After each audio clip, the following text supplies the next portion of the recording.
Jusque-là, les autorités marocaines avaient adopté un temps d'apaisement, une politique de main tendue. On ignore les provocations de l'Algérie, on ignore les accusations de l'Algérie, on ignore les menaces de l'Algérie. Malgré tout ce discours, malgré tous ces agissements, malgré toutes les décisions unilatérales, c'est la première fois que nous avons un officier marocain qui accuse ouvertement l'Algérie de vouloir faire la guerre au Maroc. Le régime algérien ne cesse de montrer ses muscles. On a vu l'armée algérienne exposer des armes balistiques, sortir les sous-marins, les armements les plus sophistiqués, des messages directs envoyés par le régime algérien au Maroc pour dire on est prêt à faire la guerre, on a les armes nécessaires, on a une supériorité militaire. Le message du régime algérien c'est quoi? C'est que j'ai les missiles balistiques, je peux atteindre n'importe quelle ville marocaine, je peux détruire n'importe quelle infrastructure militaire marocaine, nous sommes prêts à attaquer, pas à se défendre. Parce que les missiles balistiques, les sous-marins, tout ça, c'est aussi des capacités offensives. Et là, c'est une première réaction du Maroc qui dit que voilà, il faut le dire, nous savons que l'Algérie veut nous faire la guerre et on doit se préparer et vivre en fonction de ce scénario. Depuis la rupture des relations diplomatiques août 2021, c'est la première fois qu'un officiel marocain, chef de la diplomatie marocaine de surcroît, accuse officiellement l'Algérie de vouloir faire la guerre au Maroc. Jusque-là, les autorités marocaines avaient adopté un temps d'apaisement, une politique de main tendue, une politique de... On ignore les provocations de l'Algérie, on ignore les accusations de l'Algérie, on ignore les menaces de l'Algérie. Nous sommes dans une posture de paix, de relations de bon voisinage. Nous voulons l'ouverture des frontières, nous voulons plus de coopération et on n'a rien à reprocher aux Algériens et à l'Algérie, aux autorités algériennes, et on ne veut pas pratiquer une politique agressive contre l'Algérie. C'est la première fois que nous avons un officier marocain qui accuse ouvertement l'Algérie de vouloir faire la guerre au Maroc. Bien sûr, cette accusation marocaine s'appuie elle intervient 9 jours après le fameux défilé militaire du 1er novembre 2024, où effectivement le régime algérien, et on l'a dit, il faut pas être totalement objectif, le régime algérien ne cesse de montrer ses muscles.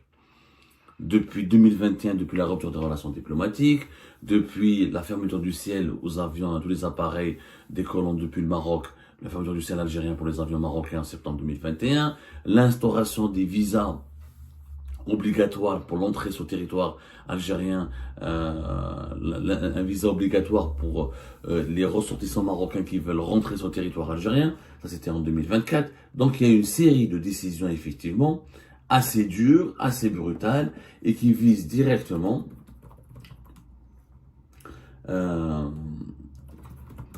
le Maroc, Il y a absolument...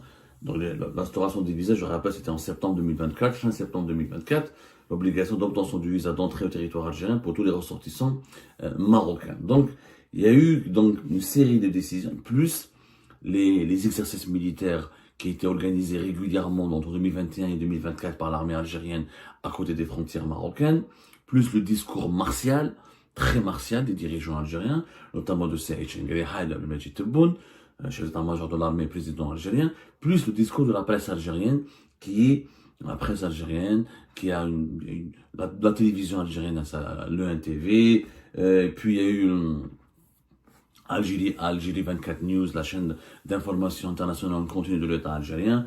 Il y a effectivement une obsession marocaine en Algérie. On ne peut pas le nier. Il y a des attaques permanentes contre le Maroc, et on accuse en permanence le Maroc, et le Maroc est désigné comme l'ennemi absolu en ce moment par le régime algérien.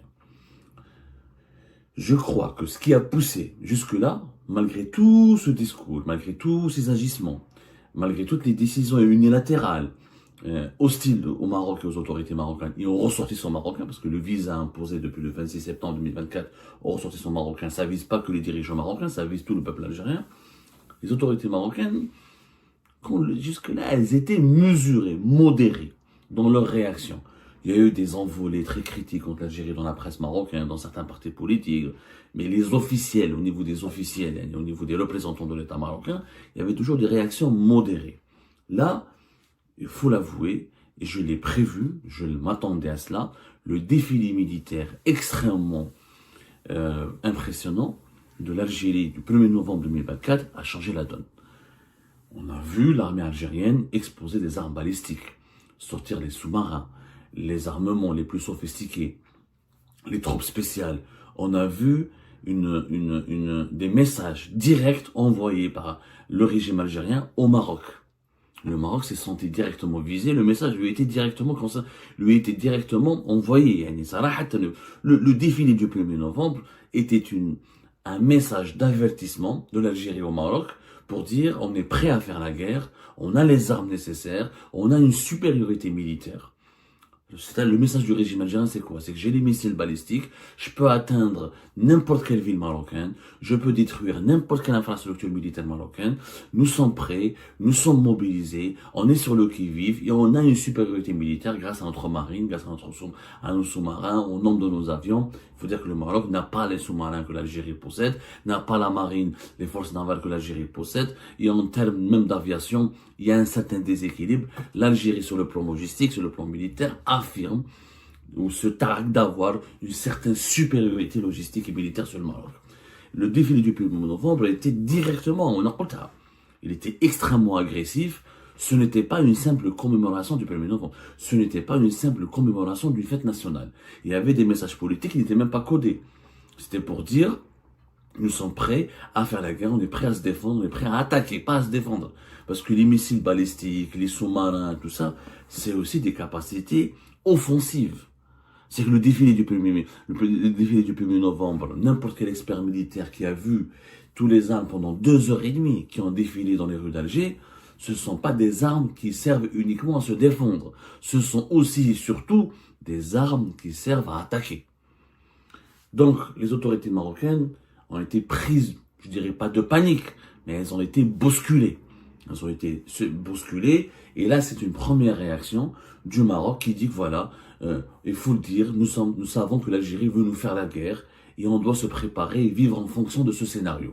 Donc, le scénario d'une guerre entre les deux pays, aujourd'hui, n'est plus une hypothèse, ce qui était une hypothèse depuis les années 70, parce que mis à part il y a eu 3 confrontations directes entre le Maroc et l'Algérie, 3 confrontations militaires. La guerre des sables, 63, 62, 63 plus exactement, 63, 64.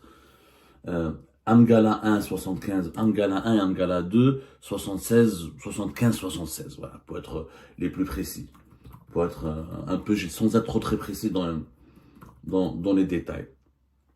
Adoum, c'était les seules confrontations directes. Et puis, c'était plus des escarmouches. C'était pas vraiment des guerres. La guerre des sables, ça a duré quelques semaines, après quelques mois, et après il y avait une intervention, une médiation internationale, et l'Algérie était fraîchement indépendante, n'avait peut-être pas les moyens de se défendre, etc. Donc, ça a duré quelques semaines, et voilà. Il n'y a pas eu c'était pas une guerre énorme.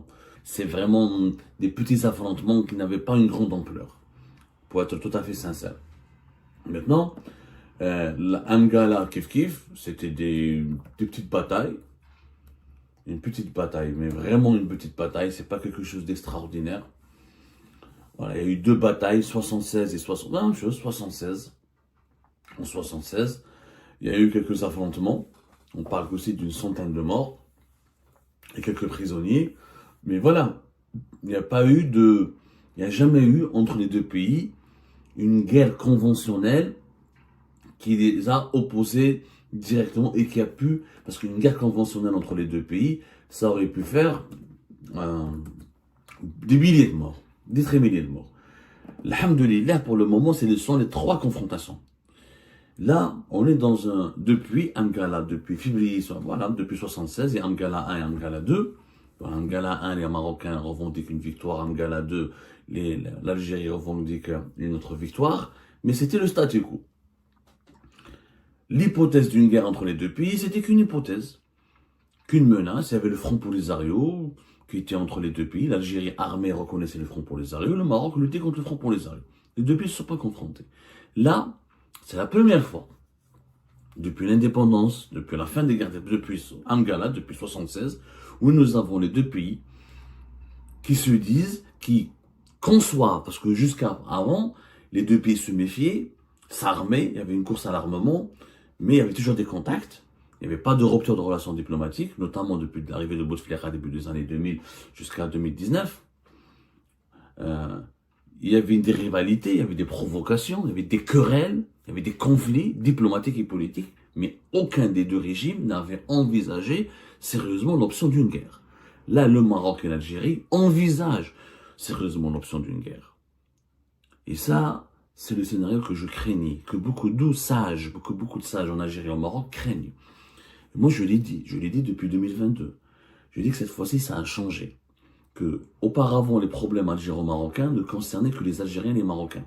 Sur des divergences qui concernent le statut du Sahara occidental, le statut des Algériens et des propriétaires terriens algériens expulsés du Maroc, des Marocains expulsés d'Algérie, les tracés frontaliers, les échanges économiques, la lutte contre la contrebande et la gestion politique de certaines questions politiques relatives aux libertés publiques et individuelles et en relation avec les oppositions. C'était des différents algéro-marocains. Maintenant, ça a changé parce que il y a eu la reconnaissance ou la reconnaissance officielle de la marocanité du Sahara, la souveraineté du Maroc sur le Sahara occidental par les États-Unis d'Amérique, par aujourd'hui la France et l'Espagne, et surtout la normalisation avec Israël. Et surtout, ce que les Marocains n'arrivent pas à comprendre, c'est que les dirigeants, je ne dis pas que les dirigeants algériens ont eu raison, attention, je suis en train d'expliquer ce qui se passe réellement dans les faits, pourquoi les dirigeants algériens conçoivent aujourd'hui le Maroc comme un ennemi absolu, pourquoi le régime algérien a l'impression que le Maroc est une menace contre son existence et qu'il vaut peut-être mieux se préparer à une guerre contre le Maroc. Parce que le régime algérien craint cette alliance militaire, logistique, politique, diplomatique, mais surtout militaire et sécuritaire entre Israël et le Maroc. Ce n'est pas la normalisation des relations entre le Maroc et Israël qui a fait basculer les relations algéro-marocaines dans cette phase de crispation très tendue où le scénario d'une guerre est aujourd'hui sérieusement envisagé. C'est là les accords militaires entre Israël et le Maroc. Le régime algérien, d'ailleurs c'est ce que nous disent toutes nos sources algériennes, tous les contacts au sein du régime algérien, toutes mes sources, tous les interlocuteurs à qui je parle, ils disent Abdou, le Maroc c'est Israël. Pour eux aujourd'hui, ils n'affrontent plus le Maroc, ils affrontent Israël directement. Pour eux, le Maroc est devenu un satellite israélien, dans l'esprit des dirigeants algériens. Il y a eu cet accord militaire important du 24 novembre 2021 qui a tout changé. Alors, à l'époque, quand même, c'est le ministre israélien de la Défense, Benny Gantz, qui était l'ancien chef d'état-major de l'armée israélienne, qui était venu à Rabat, et ça leur a permis de signer un accord militaire très important de coopération militaire où Israël vend des armes, offre aussi des armes, offre son savoir-faire militaire et sécuritaire au Maroc. Ce qui, pour l'Algérie, a déséquilibré totalement les rapports de force. Parce qu'avant, le régime algérien et le régime marocain se neutralisaient par un certain équilibre de force. L'Algérie, soutenue par la Russie, elle avait de l'argent, du pétrole et du gaz, donc elle pouvait acheter beaucoup d'armements et s'armer auprès de la Russie. Mais le Maroc était soutenu par les États-Unis d'Amérique, la France et l'OTAN. Du coup, il y avait un équilibre de force. Donc les deux pays n'avaient pas d'intérêt à se faire la guerre, puisqu'il y avait un équilibre de force qui faisait en sorte qu'il n'y aurait jamais eu de gagnant. Et donc les deux pays ne pouvaient pas se menacer, puisque chacun des deux pays pouvait dissuader l'autre de l'attaquer. Mais là, cet équilibre de force, pour les dirigeants algériens, a été rompu. Parce qu'en plus du soutien américain et de l'OTAN, le Maroc bénéficie maintenant du soutien israélien. Et Israël, qu'on le veuille ou non, on le voit dans sa guerre contre l'Iran, dans sa guerre contre le Hezbollah, contre le Hamas, on le voit ce qu'elle fait contre la Syrie, etc., a une puissance militaire qui impressionne et qui fait peur. Donc l'accord militaire du 24 novembre 2021 a changé la donne et effectivement, les dirigeants algériens craignent, et leur crainte s'avère légitime. Quand on se met dans la peau d'un dirigeant algérien, quand on voit ce que l'Israël fournit au Maroc, c'est effectivement impressionnant. Un exemple, le 11 juillet 2024, il y a eu quand même Israël va fournir tous les nouveaux satellites espions au Maroc. C'était en juillet 2024. Il y avait un accord qui n'a jamais été reconnu par les deux pays, mais qui a été reconnu par des médias israéliens très spécialisés.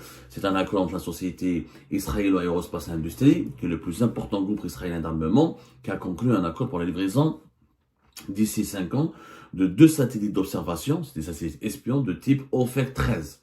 C'est un contrat de plus d'1 milliard de dollars, selon les comptes rendus de la presse israélienne spécialisée. ils auront le Maroc qui avait utilisé des satellites espions et des satellites d'observation de Airbus européens, il va abandonner les satellites européens pour utiliser les satellites israéliens. Le contrat Hada n'a jamais été reconnu officiellement par les deux États, mais c'est un contrat de près d'1 milliard de dollars qui a été officialisé, et la société israélienne qui va vendre ces satellites espions au Maroc a informé la bourse de Tel Aviv de la réalité de ce contrat.